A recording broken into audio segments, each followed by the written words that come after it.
Vamos a ir a la palabra y el domingo pasado habíamos hablado acerca de el mandamiento, la orden, no la sugerencia ni la propuesta, sino el mandamiento, que es muy diferente, de predicar el evangelio.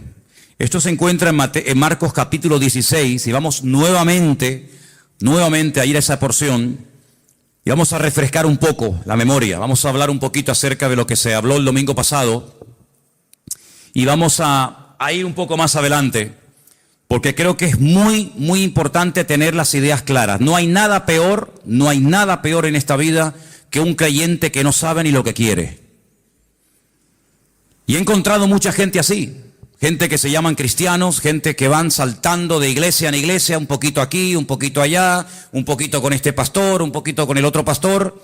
Al final se les fue la vida, de flor en flor, picoteando, y en el fondo no sabían lo que querían. Aquí no me gusta porque hablan muy fuerte, aquí porque hablan muy bajito, allí porque levantan las manos, aquí porque no las levantan, allí porque hablan en lenguas, aquí porque no hablan en lengua, allí porque están todo el día hablando de dinero, aquí porque nunca hablan de dinero, allí porque es una iglesia muy grande, aquí porque es una iglesia muy pequeñita, allí porque... Y siempre buscando defectos por todas partes. Un inconformismo, una insatisfacción, los problemas siempre son de otros. Pero nunca se miran la panza, nunca se miran a sí mismos y se preguntan delante del Señor: Señor, ¿yo por qué no encajo en ninguna parte?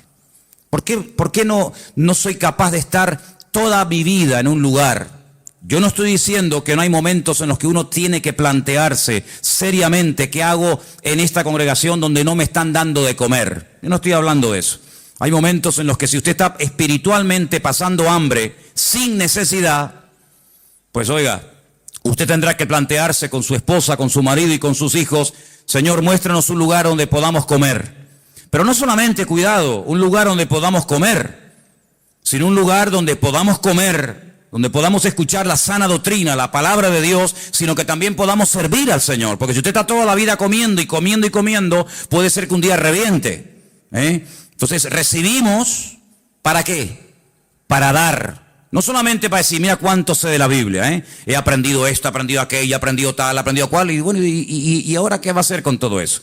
Entonces hay creyentes que están toda la vida en la iglesia, y venga a comer, y venga a oír, y venga amén, y venga a gozarse, pero no dan, son ovejas improductivas, son ovejas estériles, personas que se han acomodado y simplemente lo que quieren es venir al cultito, que el pastor les predique, que oren por ellos, que no sé qué y no sé cuánto, pero nada más. Y eso no es el ideal de un cristiano, eso no es una oveja sana. Imagínense, padres y madres que tenéis niños pequeñitos, aquí en la iglesia tenemos algunos, que sí, ahora son muy bonitos, son preciosos los bebés, cómo huelen, ¿no? La piel de los bebés, bueno, cómo huelen, cómo huelen sin mencionar determinados momentos, porque también valdría la frase, cómo huelen los niños, Pero el niño pasan 6 meses, pasan 8 meses, pasa 1 año, pasan 3 años y el niño siempre está así. Y no crece. Ay amigo, ya no es una cosa bonita. Ya no es para decir, mira qué niño más lindo. No, ahora como que nos cortamos diciendo, ¿qué le pasa a mi niño que no crece? Me pasó una vez y lo comenté aquí en la iglesia, que yo estaba en un lugar y vimos a una pareja que había puesto como especie de una toalla, una manta en el suelo, y había un niño, pero el niño tenía cara de mayor, pero el cuerpito era de un bebecito. Y bueno, el Señor nos dio la oportunidad de hablar un poco con ellos y nos dijeron que el niño tenía una enfermedad y es que no crecía. El cuerpo no se desarrollaba. La cara sí, el aspecto del niño era de un niño mayor, pero sin embargo no crecía. Eso es una enfermedad, eso no es normal. El apóstol Pablo dice en la carta a los Corintios, concretamente en el capítulo 13 de la primera carta: cuando yo era niño, yo hablaba como un niño. Yo no siempre tuve la voz que tengo ahora. Había una vez en mi vida que yo hablaba así. Pero después ya cambié la voz, ¿sabe? Yo tuve complejos durante muchos años de chiquitito. Yo era el más pequeño en el equipo de fútbol. Yo soy lampiño, yo no tengo pelos. Y cuando yo entraba a las duchas y yo veía aquellos gorilas allí dentro, y entraba yo decía, me daba vergüenza. ¿Sabes lo que hacía? Me cortaba pelos de la cabeza, lo pegaba con cinta adhesiva y me lo ponía bajo el sobaco, para que no se rieran de mí. Si la vida nos va cambiando la voz, la vida nos hace crecer, estirarnos. Yo no puedo ponerme los zapatos, las camisas y los pantalones de cuando tenía 8 años. Pero hay cristianos, hay creyentes que llevan toda la vida con la misma talla de pantalón y de camisa porque no han crecido. Se han quedado raquíticos, se han quedado enanos. ¿Es esto algo nuevo, algo que tiene que ver con el siglo XXI, que es algo de los últimos tiempos? No se equivoque, hermano. Ya en los tiempos bíblicos, en los tiempos de la primera iglesia primitiva, ya había estos problemas. Por ejemplo, el apóstol Pablo, me remito otra vez a la carta a los Corintios, le dice, sois niños en Cristo. No les puedo dar alimento sólido, porque si se le da una chuleta a un niño lo matamos. No puedo compartir con ustedes cosas profundas, no puedo usarles en otros aspectos de la vida. ¿Por qué? Porque os habéis quedado estancados, sois niños, carnales. Y claro, y como sois niños y carnales y no habéis madurado ni crecido, habláis como niños, pensáis como niños, hay celos, hay envidias, hay divisiones. Quítate tú para ponerme yo, porque os comportáis como auténticos niños, aunque lleváis toda la vida en la iglesia. Y también cuando uno lee la carta a los hebreos, pues también encontramos palabras como, ya es tiempo de dejar los rudimentos y avanzar hacia la perfección, y comer comida sólida. Y es una tragedia cuando hay creyentes que no quieren crecer, están ahí tranquilos, ahí en su asiento un año y otro año, y está bien, yo vengo, pero esa no es la voluntad de Dios. Dice la Biblia que cuando un pastor sale con su rebaño por las montañas, con frío, con calor, por la mañana, por la tarde, por la noche, a veces jugándose la vida con peligros tremendos, ¿para qué sale? ¿Para qué hace el esfuerzo ese hombre? Es que no hay otra cosa a la que dedicarse en la vida. Bueno, la Biblia nos enseña y nos da a entender tanto en el Antiguo, a través de la vida del rey David y de otros personajes, porque muchos patriarcas fueron pastores. Curiosamente, Abraham fue pastor, Isaac fue pastor, Jacob fue pastor, José fue pastor, David fue pastor, y muchos fueron pastores. Y el esfuerzo que hacían era para poder ver que ese rebaño les daba leche, o les daba corderitos, o cabritos, o les daba lana, o les daba algo, pero nadie se está sacrificando año tras año, día tras día, pasando frío y hambre y jugándose la vida por nada. ¿Se da cuenta? Entonces el Señor ha invertido mucho en ti, hermano. ¿Sí o no? El Señor ha invertido mucho tiempo en nosotros, mucho. ¿Cuántos sermones tú has oído? ¿Cuántos más o menos? ¿100? 100. 200, 300, 400 y... El Señor quiere que toda esa semilla que ha sido plantada en tu corazón produzca fruto.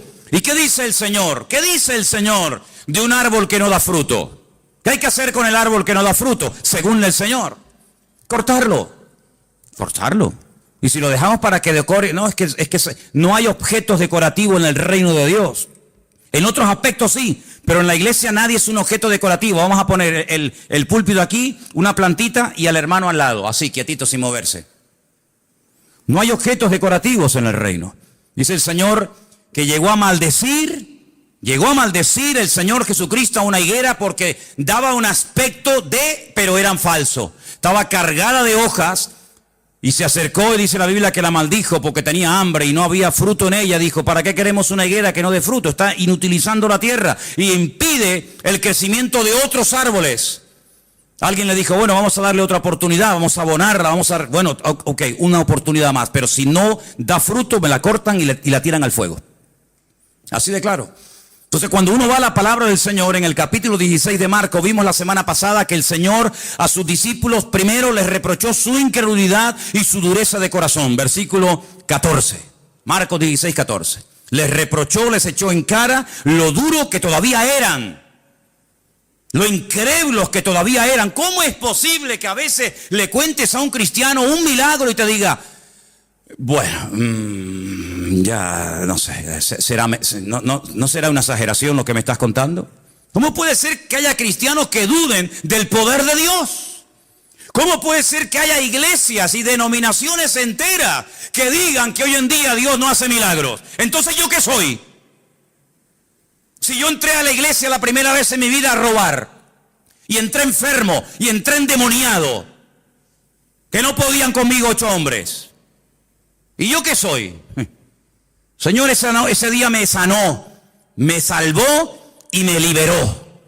Y eso tenía 17 años, voy a cumplir 55 dentro de unos meses. Y nunca más el enemigo me volvió a meter mano ni a meterse dentro de mí ni experto. ¿Por qué? Porque el Señor hace una obra total, rotunda y absoluta. Tuve años en psicólogos, años en psiquiatra, amarrado con camisas de fuerza, de un hospital a otro. Y todo era inútil hasta que vino el Señor y me salvó, me liberó y me transformó la vida. ¿Cómo que Dios no hace milagros hoy en día? ¿Pero quién dijo ese disparate?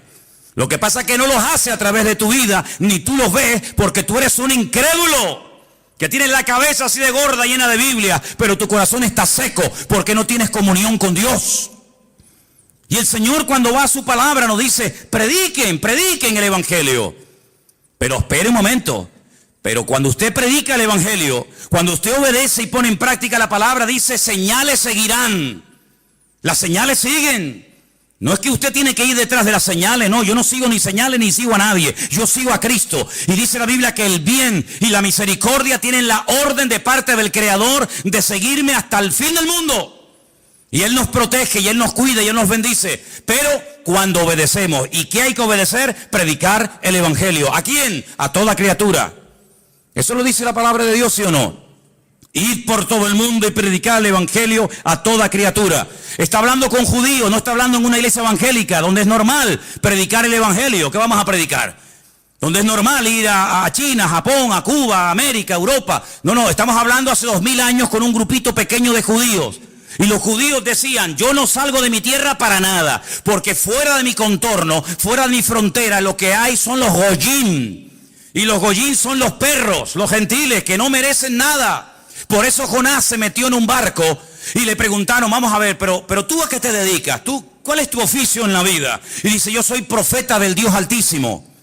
Yo sirvo al Dios Todopoderoso, al Dios de Abraham, de Isaac y de Jacob. ¡Wow! ¿Y qué haces aquí si eres profeta? Porque este no es tu lugar. Pregúntate siempre: ¿estás en tu lugar? Y si estás en el lugar, ¿estás haciendo lo que el Señor te ha llamado? Si tú eres profeta, ¿qué haces aquí de marinero? No, es que yo estoy huyendo. ¿Huyendo de quién, muchacho? Huyendo de la presencia de Dios. Pero ¿cómo puede una persona llegar a pensar que puede esconderse de Dios y Dios no encontrarlo? ¿Hay alguien aquí que crea eso? ¿Hay alguien aquí que crea que usted se puede meter en un sitio donde Dios no te va a encontrar? Adán lo intentó. Adán creía que se podía ocultar de Dios. Adán no era ateo. Adán era creyente, era producto de las manos. Pero él creía la gran mentira de que se podía ocultar de la presencia del Señor. Lo mismo que Jonás. Yo huyo de la presencia del Señor. Pero si huyes de la presencia del Señor, ¿qué pasa? ¿Que a dónde vas? Porque ¿a dónde iba Jonás? Según la Biblia, a Tarsis. ¿Dónde está Tarsis? En el sur de España, en Huelva. Ahí está Tarsis, todavía se llama Tarsis. ¿Y él de dónde venía? Salió de una ciudad que se llama en la Biblia Jope. Hoy en día se llama Jafo. ¿Qué le parece, amigo? Se montó en un barco para huir de la presencia del Señor. Es decir, él iba a cruzar todo el Mare Nostrum. Él iba a cruzar todo el gran mar, el mar Mediterráneo.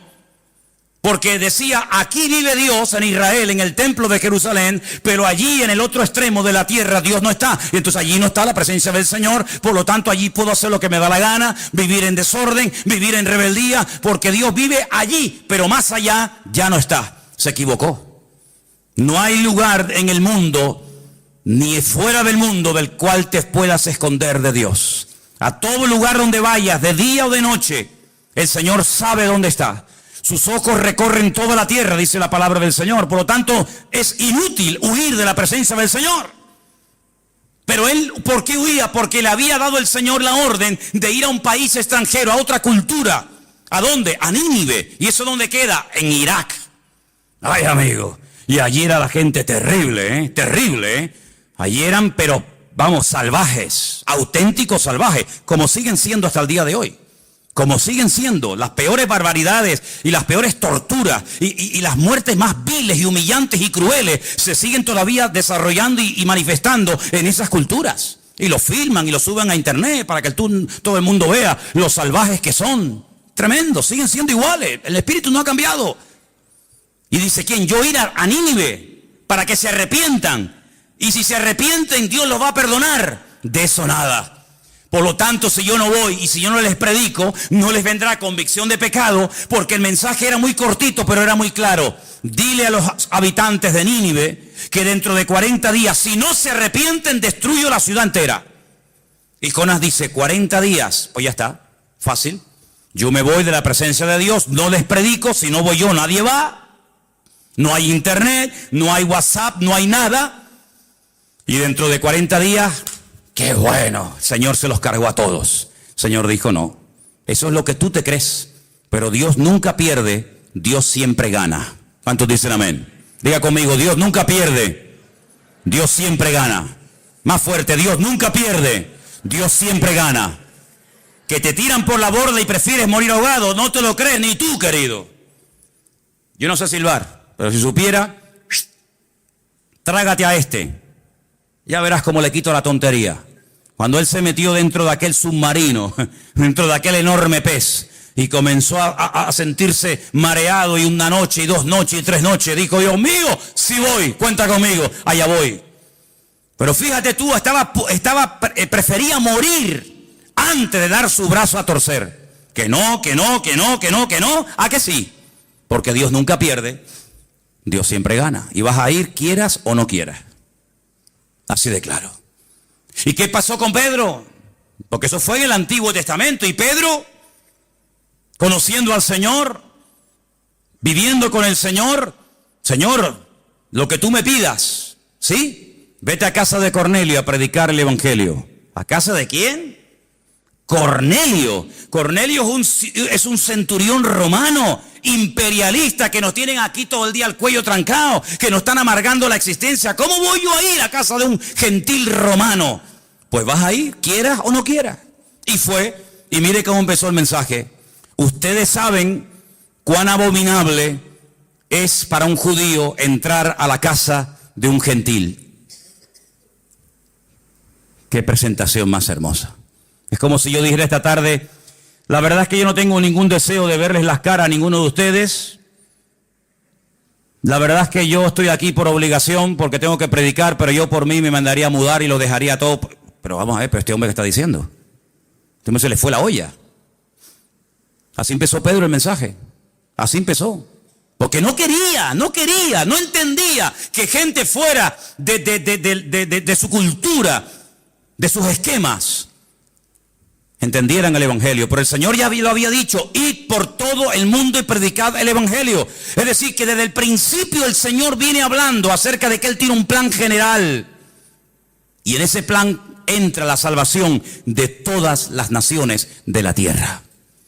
Porque Dios quiere que todos los hombres procedan al arrepentimiento y que todas las naciones se salven y conozcan a su Hijo Jesucristo a través de su palabra. ¿Cuántos dicen amén? Pero dice la palabra de Dios que en un principio no era así, no había necesidad de predicar el Evangelio ni nada a nadie. ¿Por qué? Porque el único que había conocía al Señor y se llamaba Adán. Adán era un hombre perfecto, tan perfecto que ni sudaba, no tenía frío, no tenía calor. Algunos dicen, bueno, pero si no iba a morir, porque también era un ser eterno, porque Dios lo creó eterno, porque la paga del pecado es la muerte, y si no había pecado, no había muerte. ¿Dónde iba a caber tanta gente? Si se iban a comenzar a reproducir y uno y otro y miles, ¿dónde va a caber tanta gente desde los tiempos de Adán hasta hoy en día? Oye, ¿por qué te crees tú que Dios creó tantos planetas? ¿Para tenerlos vacíos? ¿Qué sentido tiene haber creado miles, millones de planetas para tenerlos vacíos? No, Dios creó todo eso para ir poblando todo el universo, para que todas las naciones, para que todo el universo conociera del poder de Dios. Pero ustedes lo han echado todo a perder, porque habéis pecado. Y ahora las cosas han cambiado radicalmente. Ya no va a volver a ser nunca más como antes. Ahora vas a sudar, ahora vas a tener frío, ahora van a tener dolores, ahora le va a doler por aquí, le va a doler por allá. Ahora se van a levantar los padres contra los hijos contra ellos mismos. Ahora va a ser todo diferente. Cuando vayas a sembrar te vas a pinchar la mano, porque nacerán cardos y espinos. Aquellos animales con los que te entretenías y jugabas, ahora se te van a volver en tu contra. Ay, amigo, todo ha cambiado. Claro, es que cuando uno peca, cuando uno desobedece a Dios, todo cambia. No puede permanecer todo igual. La paga del pecado es la muerte. Y Adán comenzó a experimentar en su cuerpo, en su mente, en su alma, en su espíritu, en su familia, en sus hijos, en todo. Comenzó a notar las consecuencias del pecado. Pero Dios a un hombre le da una promesa. Y ese hombre se llamó Abraham, más tarde Abraham. Y le da una promesa. La promesa es muy clara y muy sencilla de entender. En ti serán benditas todas las naciones de la tierra. Y dice la Biblia que Abraham le creyó a Dios. Le creyó a Dios y fue declarado justo. ¿Crees lo que yo te prometo? ¿Sí? ¿Crees que serás padre de multitudes? ¿Crees que saldrá un día alguien de tus lomos y será un instrumento de bendición para todas las naciones de la tierra? ¿Lo crees? Y Abraham dijo, lo creo. ¿Dónde se escribió eso? En ninguna parte, no hacía falta.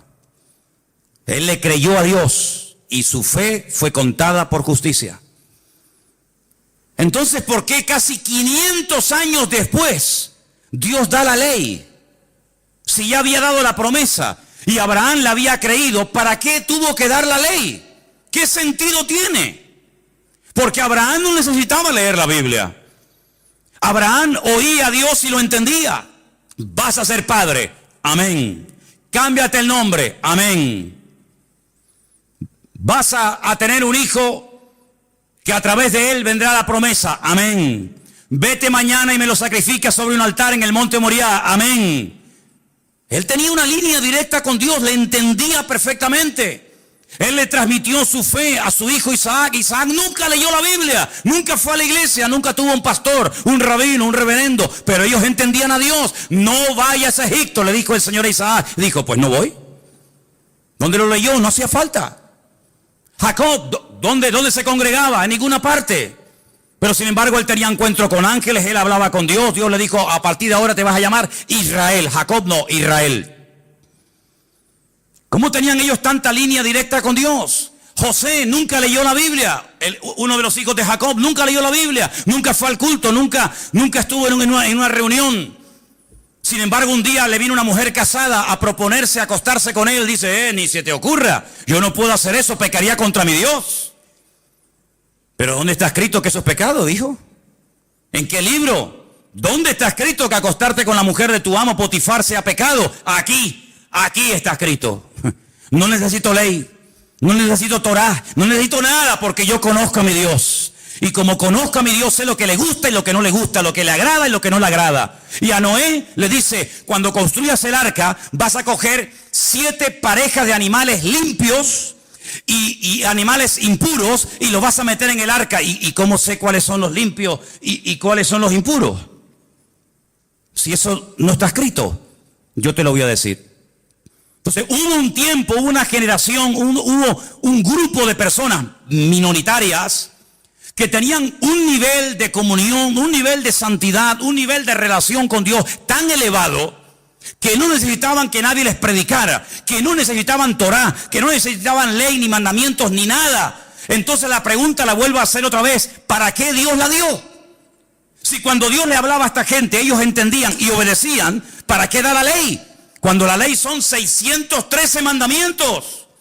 ¿Para qué? Si ellos saben, con esta no me puedo acostar, este es un animal limpio y no se puede comer, este es inmundo y no lo puedo comer, esto lo puedo hacer, aquello no lo puedo hacer. Si lo saben todo porque tienen esa ley grabada en sus conciencias y en sus corazones, ¿para qué le das la ley? Bueno, es que la Biblia dice para qué fue dada, vamos a verlo.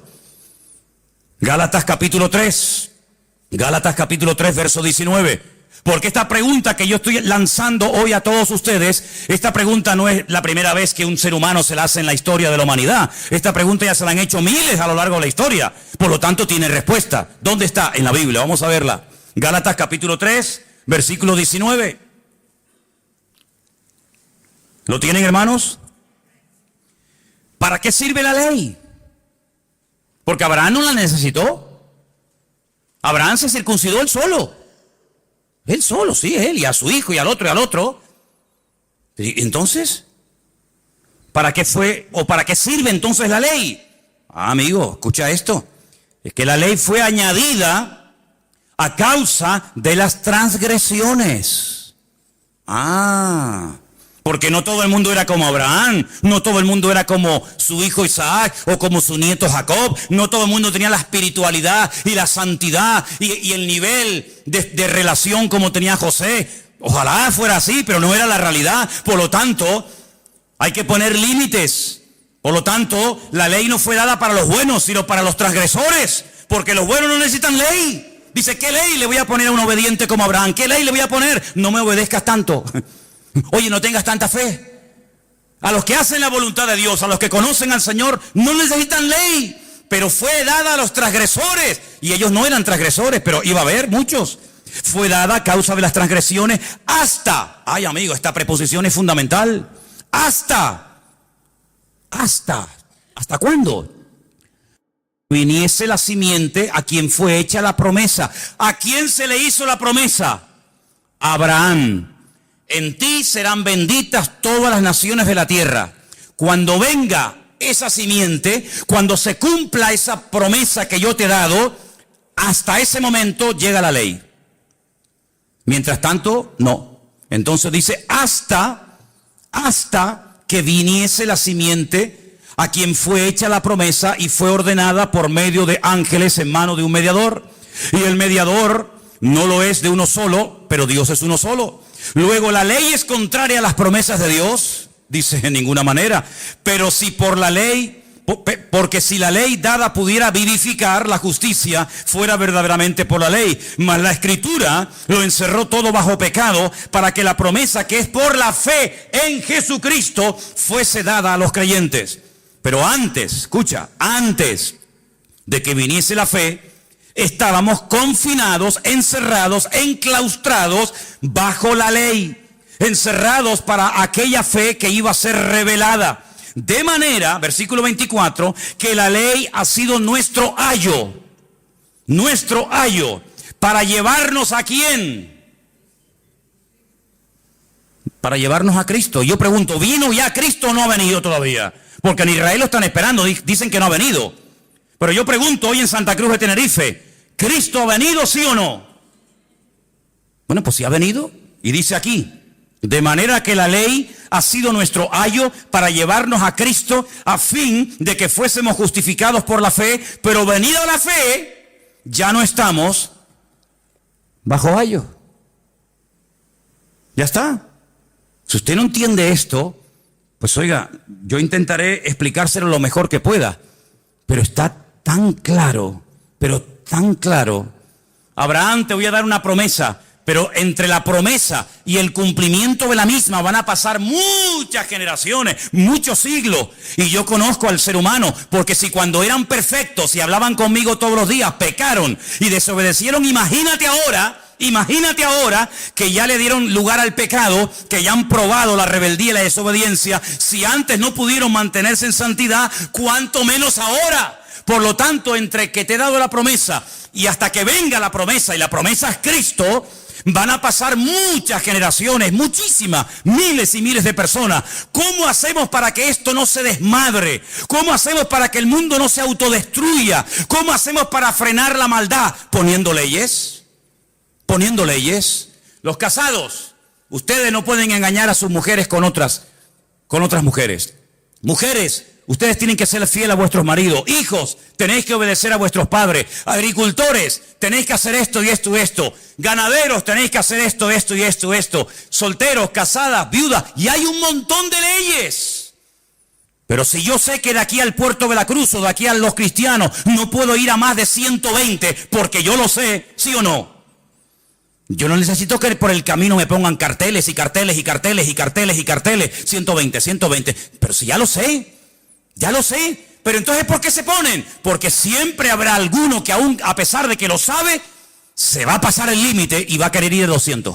Y después pasa lo que pasa.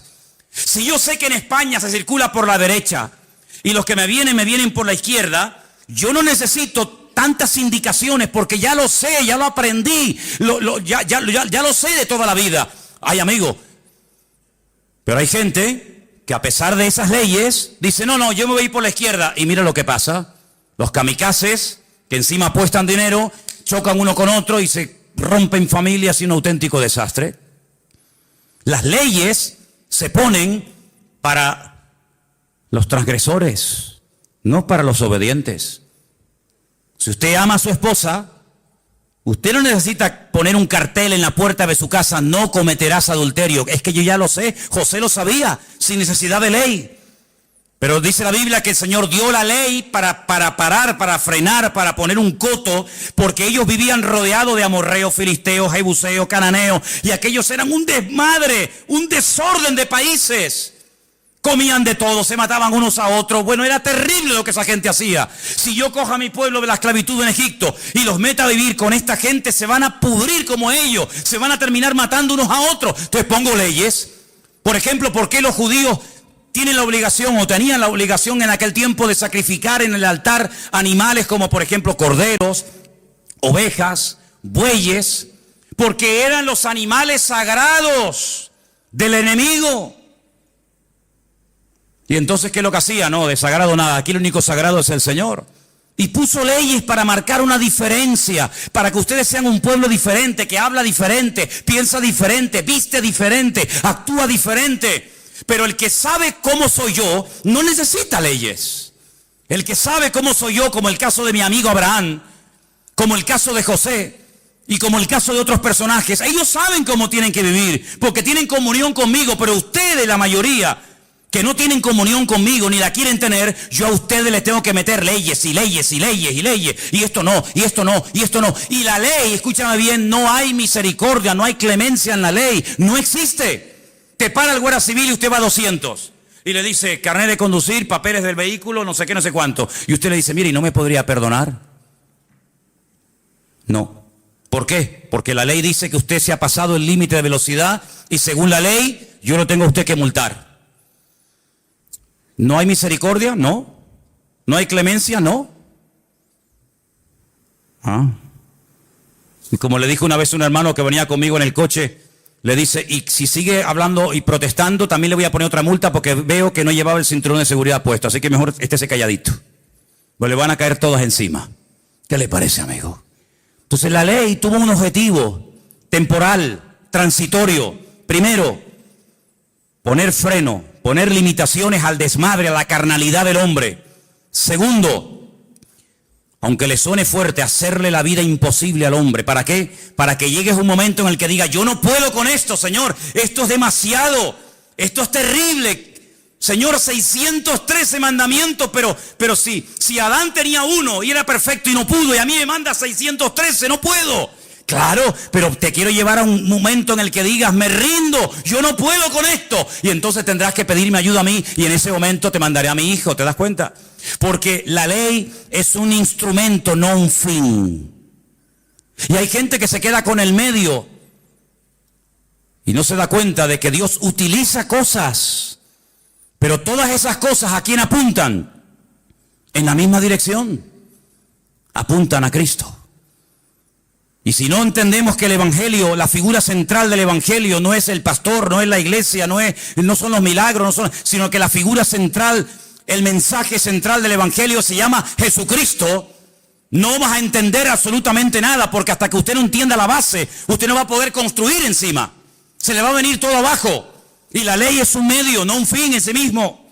Mire lo que dice, por ejemplo, Romanos 3:21. Lo tengo aquí también subrayado, se lo leo. Ahora, aparte de la ley, se ha manifestado la justicia de Dios, testificada por medio de la ley y de los profetas. La justicia de Dios por medio de la fe en Jesucristo. Sigo leyendo versículo 22. Para todos los que creen en Él, porque no hay diferencia. Por cuanto todos pecaron y están destituidos de la gloria de Dios, siendo justificados gratuitamente por su gracia mediante la redención que es en Cristo Jesús, a quien Dios puso como propiciación. Palabra más rara esta, sustitúyela y ponga sustituto. Él es el sustituto, Él ocupó tu lugar, ahora te lo explico. Nuestra propiciación por medio de la fe en su sangre, para manifestar su justicia a causa de haber pasado por alto en su paciencia los pecados pasados, con la mira de manifestar en este tiempo su justicia, a fin de que Él sea el justo y el que justifica al que es de Jesús, de la fe de Jesús. ¿Dónde está puesta la jactancia? ¿Dónde está? Dice aquí, queda excluida. ¿Por cuál ley? ¿Por la de las obras? No, sino por la ley de la fe. Concluimos pues que el hombre es justificado por la fe sin las obras de la ley. Esto no lo he escrito yo, Y esto no se escribió ayer a la noche para el mensaje de hoy. Esto lleva 2000 años escrito.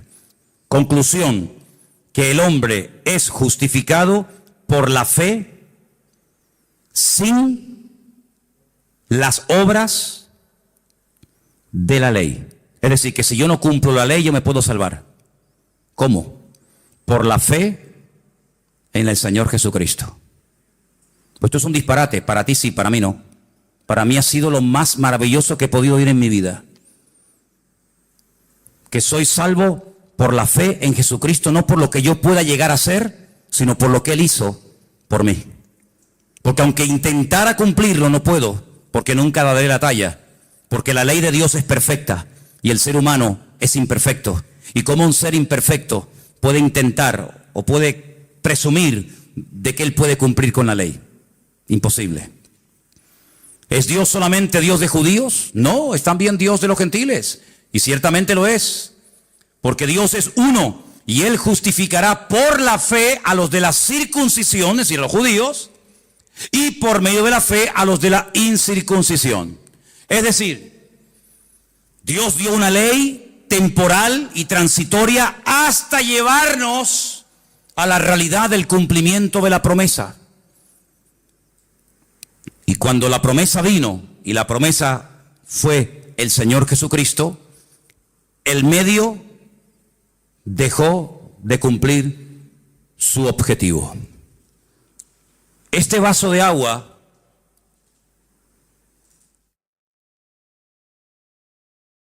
es simplemente un medio para depositar en él agua. Pero el valor no está en el vaso. El valor está en su contenido. Y para poder transportar de un lugar a otro el agua, no lo puedo llevar en la mano. Lo tengo que llevar en un recipiente. En este caso, el vaso o la botella. Pero cuando yo bebo el agua, ya el vaso no tiene ninguna razón de ser. ¿Qué es más importante, el contenido o el continente? ¿Qué es más importante, el medio o el fin? ¿Qué es más importante, aquello que se utilizó para llevarme a Cristo o Cristo que fue el cumplimiento de aquel medio por el cual Dios estableció la ley? Decide tú, tienes que decidir. Nosotros tenemos la capacidad de elegir el tipo de vida que vamos a llevar delante del Señor. Bueno, y entonces, ¿qué pasa con los mandamientos de la Biblia? Me refiero a los del Antiguo Testamento. Vamos a poner un ejemplo y vamos a proponer en esta tarde el cumplirlos a rajatabla.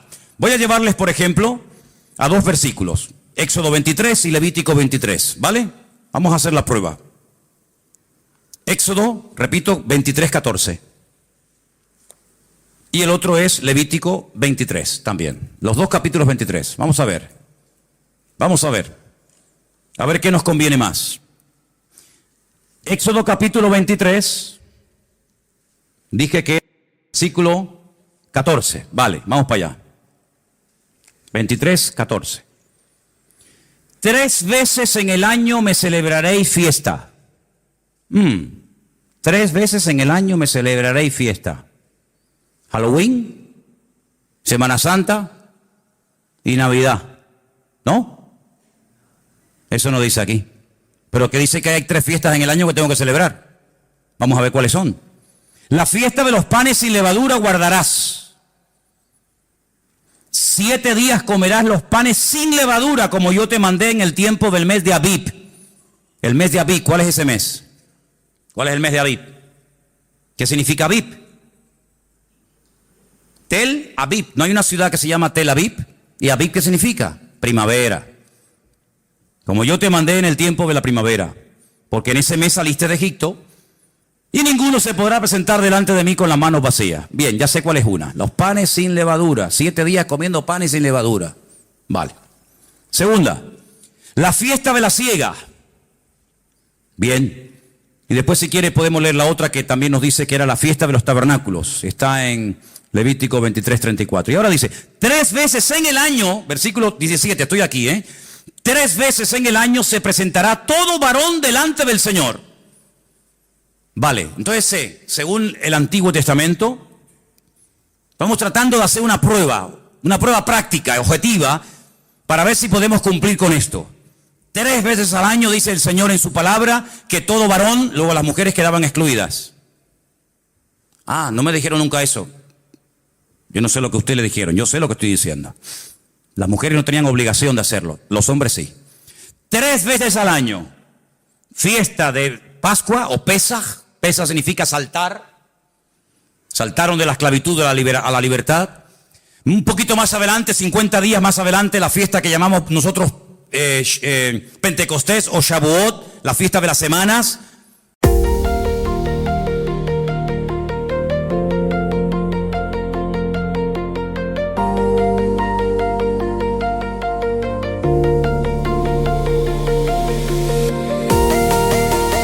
I